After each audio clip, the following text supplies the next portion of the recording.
Bem-vindo a mais uma aula da Escola Linux, seu site de treinamentos Linux na internet.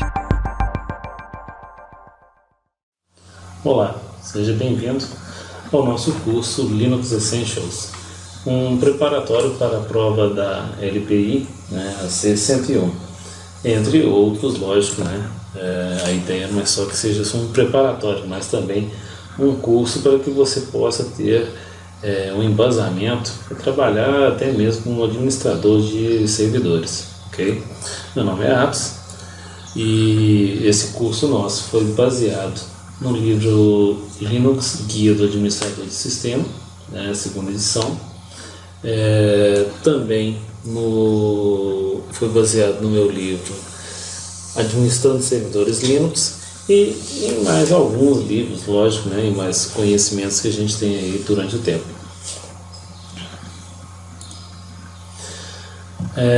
Minha formação, eu sou mestrando em administração, pós-graduado em segurança de rede de dados, graduação em negócios em telecomunicações e rede de dados, e tenho um curso técnico de manutenção de computadores há já algumas décadas. A experiência profissional: administração de redes, servidores e serviços, infraestrutura física e lógica de redes. Aproximadamente uns 35 anos que eu trabalho na área. Como professor há 15 anos, leciono matérias relacionadas a banco de dados, sistemas operacionais, principalmente infraestrutura de rede, que também é o tema do meu segundo livro, Big Data e Infraestrutura de Redes. A pauta ou nossa ementa será entender a estrutura do sistema operacional, descobrir as funcionalidades do shell, executar os primeiros comandos no sistema, entendendo a estrutura Linux, toda a estrutura de diretórios do Linux, qual é a funcionalidade de cada um dos diretórios, entender o que é um FHS, conhecer a estrutura de diretórios do sistema, descobrir alguns diretórios e suas determinadas finalidades, listar diretórios, criar e remover arquivos, diretórios também, conhecer alguns comandos importantes para o dia a dia. Então eu vou mostrar para vocês aí vários comandos, entre eles eu vou frisar aqueles que são assim, de suma importância que você conheça, porque são o seu canivete suíço para o dia a dia. Nós vamos ver aí algo relacionado à documentação, como how-to, manual, documentação, onde a gente consegue essas informações na internet,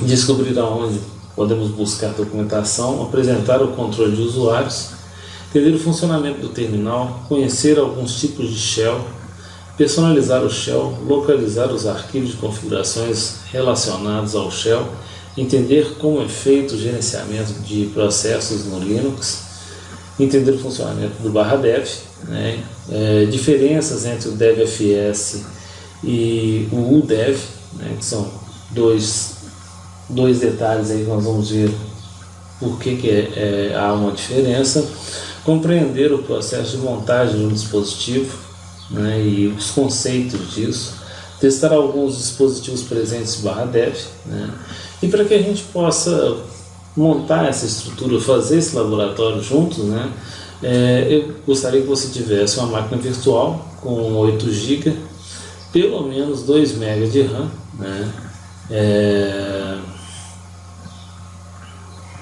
um Ubuntu, no mínimo aí um 12.04, mas os nossos exercícios aqui podem ser feitos no Fedora, no CentOS, no Debian.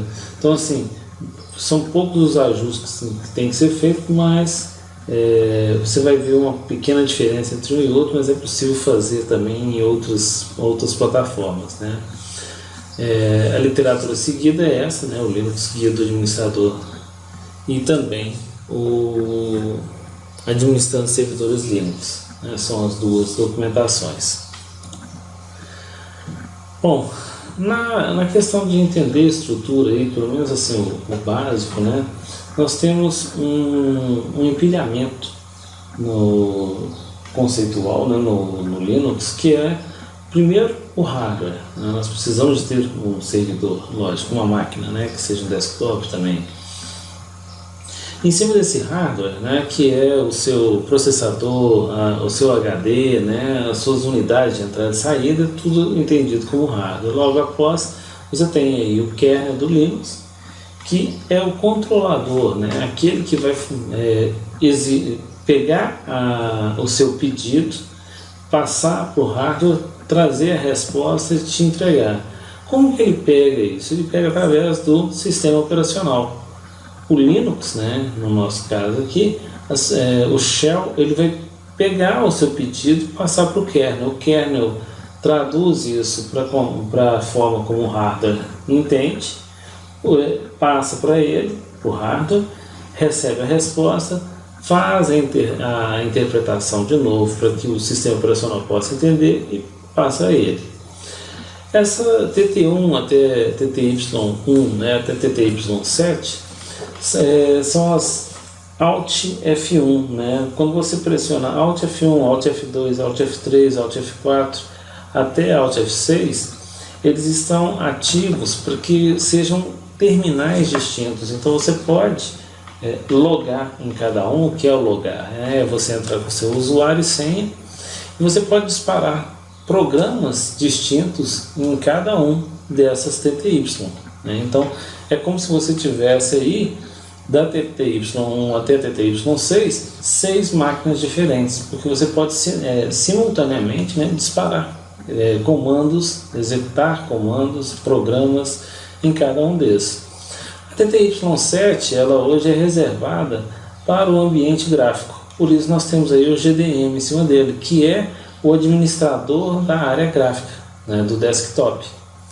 E em cima disso nós temos o ambiente de desktop gráfico, que nós temos assim uma infinidade de tipos no mercado, né? Tem Unity,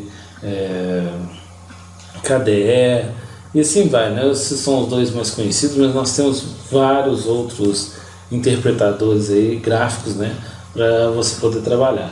É interessante frisar que o Linux, essa modularidade dele, né, é que dá a capacidade a ele de não ocorrer o travamento que normalmente nós vemos no ambiente Windows. Por quê? Como tudo está separado em camadas, quando uma camada entra em pane, ela não afeta todas as outras. Por quê? Porque ela está lá em cima. Essa camada de gráfica é muito sensível, né? Então, pode ocorrer uma pane no ambiente gráfico do Linux? Pode, né? Por ser muito pesada, ela pode sim. É menor a chance? Sim, menor. A chance de que isso trave todo o sistema, assim, quase nenhuma. Por quê? Porque precisaria de desestruturar tudo isso aqui, ó. Eu teria que conseguir fazer com que a pane chegasse até o kernel. Por isso há uma estabilidade maior, né, no ambiente gráfico do Linux do que no ambiente gráfico Windows. Algumas funcionalidades aí do Shell, né? No mundo GNU Linux utilizamos o Shell, que funciona como interpretador de comandos.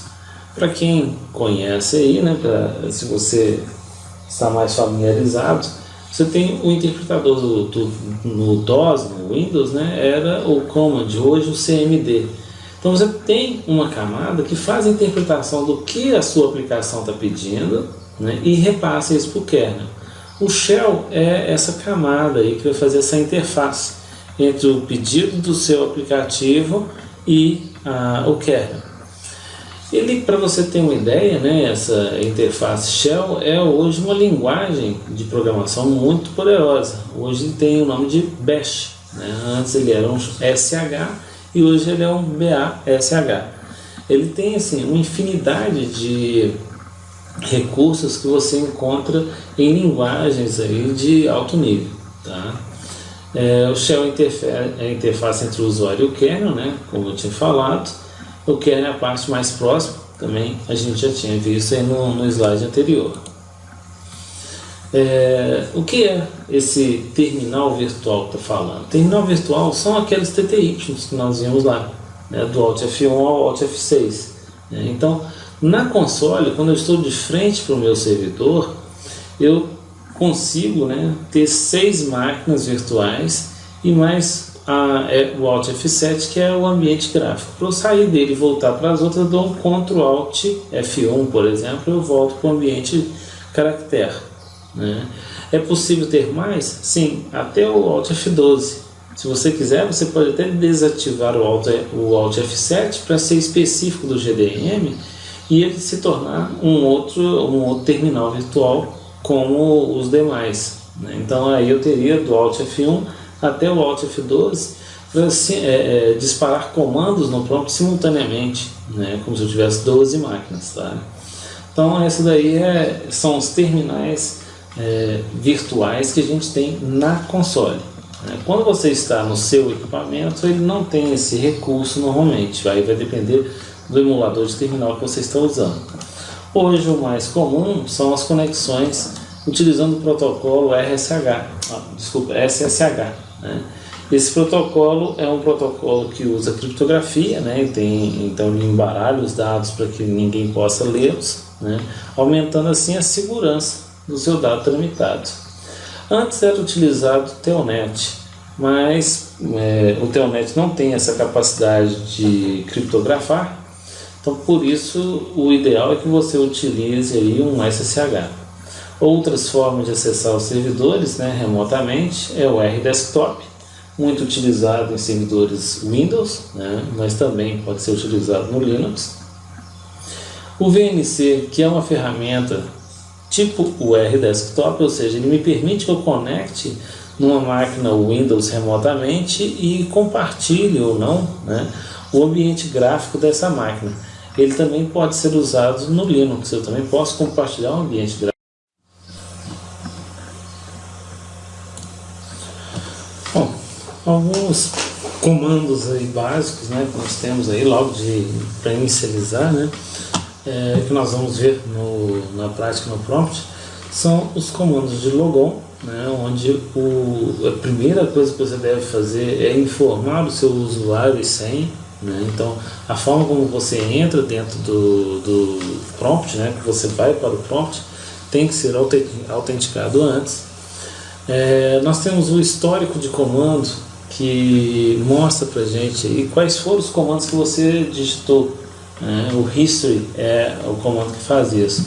Ele, dependendo da sua distribuição, de 500 comandos a 1024 comandos são a faixa que normalmente é configurada. Nós podemos alterar esses valores também. E o logout, que é quando você fecha a sessão. Se eu digitar a palavra logout ou a palavra exit ou as teclas Ctrl D, eu fecho a minha sessão, ou seja, eu volto para o login. Eu posso ainda, né, antes de fechar minha sessão, eu poderia também desligar o computador. Então, hoje não é muito usual, mas pode ser feito através do comando shutdown-h now, né, ou shutdown-g, e você especifica o tempo para que a máquina seja desligada. Hoje é mais usual o halt, né, pela simplicidade do tamanho da palavra.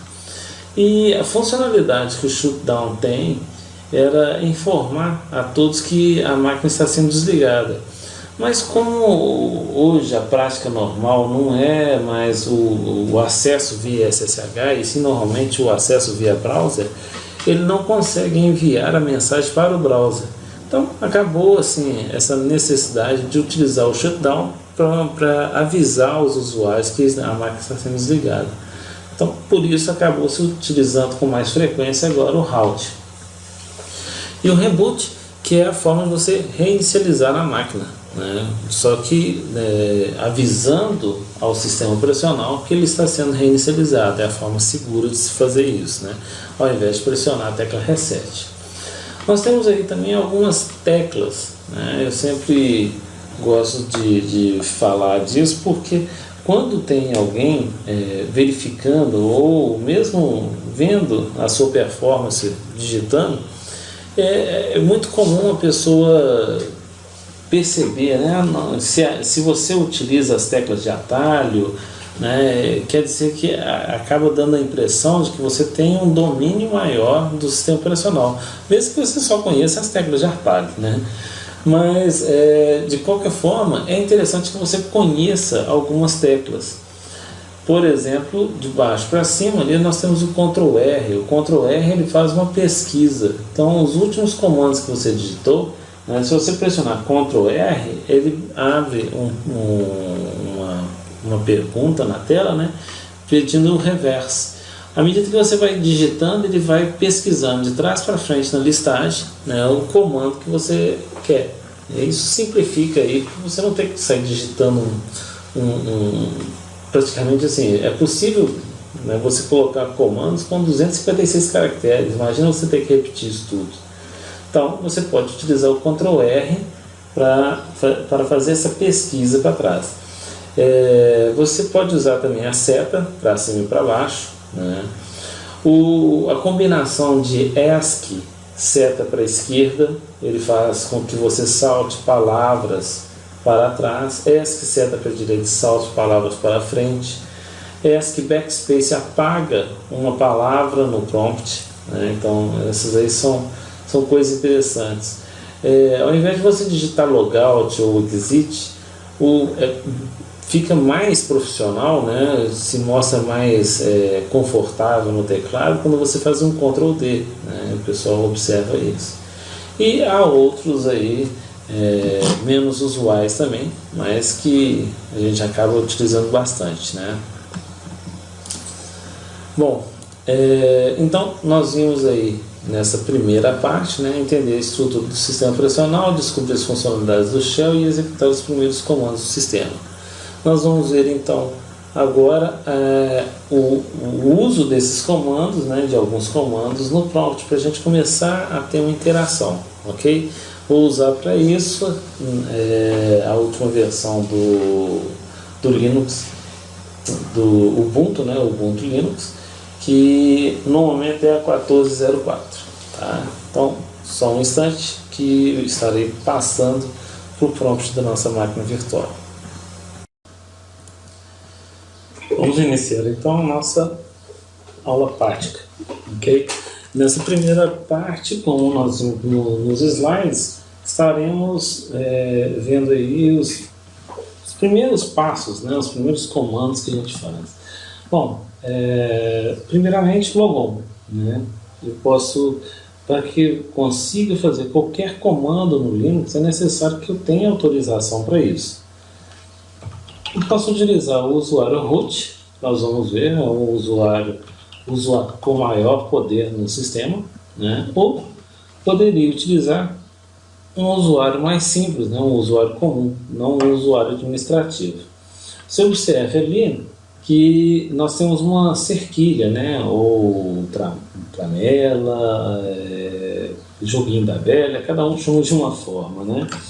Esse símbolo aqui, ó, indica que eu estou como superusuário, como usuário administrador do sistema. Se eu logar nessa máquina como usuário com menor poder, né, não administrativo, ele terá $1. Então essa é a primeira coisa que a gente já observa, né, no momento que a gente loga na máquina. Então vou logar novamente como o superusuário, usuário root.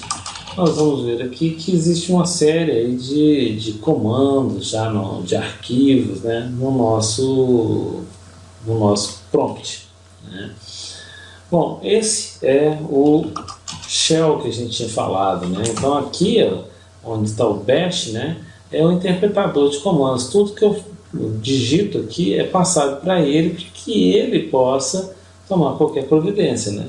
Nós vimos o comando history, que mostra aí o histórico de tudo que já foi digitado na máquina, né? Tudo assim, há um limite de 500 a 1024, como eu tinha dito, né? Então, vemos que nós temos alguns diretórios. Essas cores que a gente vê aqui são praticamente um padrão hoje, né? Então, o que é diretório tem azul escuro, arquivos compactados, cor vermelha, link. O que é um link? Não é propriamente o arquivo, mas sim uma coisa que aponta para o arquivo. Então ele tem um tom de verde. Arquivos comuns tem essa cor branca, né? Por quê? Porque não é um arquivo que é executável, não é um arquivo especial, né? Então ele é um arquivo comum. Por exemplo, nós temos aqui alguns arquivos, né, que são utilizados na inicialização, né? Então eu tenho o .bashrc, que é um arquivo que na hora que eu loguei, na hora que eu digitei meu usuário, ele executou todos os comandos que estão aqui dentro para criar um ambiente, né, para que eu possa trabalhar, né, assim, gerar o máximo de conforto possível. Por exemplo, essa linha aqui do path, se eu não tivesse essa linha setada, o que teria que ser feito? Qualquer comando que eu fosse digitar, que estivesse dentro do diretório usr local sbin, eu teria que ir até o local, né, ou colocar a rota até lá para poder executar o comando. Como está na minha variável path, basta eu digitar o comando, por exemplo, um find, né, eu não tenho que estar no diretório onde o find está. Com o comando type eu vejo onde ele está lá, /usr, /bin, /find. Eu teria que fazer /usr, /bin, /find. Se o find não, se esse usr bin não estiver aqui, mas ele está lá. Então por isso eu não tenho a necessidade de digitar toda a rota. Eu posso digitar o comando direto, find.-name test, por exemplo, né? Então assim, ele não vai me dar a mensagem de comando não existe, né? Por exemplo, se eu colocar um fim, né? Comando não existe. Aí ele faz uma pesquisa para ver se acha alguma coisa do tipo, né? Isso aí já é um recurso que também cada distribuição faz ou não esse tipo de coisa, que é fazer uma pesquisa se acha o comando que você pediu, né? Bom, então assim, no prompt nós temos isso. Nós vimos a questão de você ter o Alt F1 até Alt F6, né? Então aqui, ó, Alt F1, vou colocar o número 1, né? Alt F2, onde a gente estava trabalhando, Alt F3, colocar o número 3, Alt F4, coloca o número 4, Alt F5, coloca o número 5, Alt F6, coloca o número 6. Então, olha lá, 1, 2, 3, 4, 5 e 6. Eu posso, né, esse mesmo ambiente que eu tenho aqui, eu posso disparar em qualquer uma das outras. Okay? Então é o mesmo de eu ter aqui 6 máquinas à minha disposição. Eu estou no prompt do meu servidor. Lembre-se disso, que isso só funciona na console, né? Sentado de frente para o computador é que você consegue ter esse recurso. E no Alt F7 eu tenho o ambiente gráfico.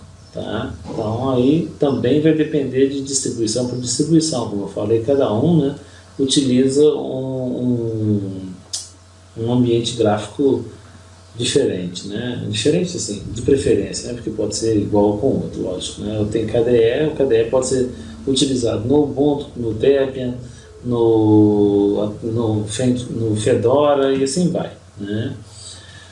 Bom, então a princípio essa primeira aula a gente dá essa passada, essa introdução bem básica mesmo aí nos comandos, né? Como que eu vou para o prompt, como é que eu trabalho, ok? Então, até a próxima aula, onde nós vamos aprofundar mais um pouquinho até chegarmos aí no fim do nosso curso com a montagem de servidores, né? Com algo bem mais substancial.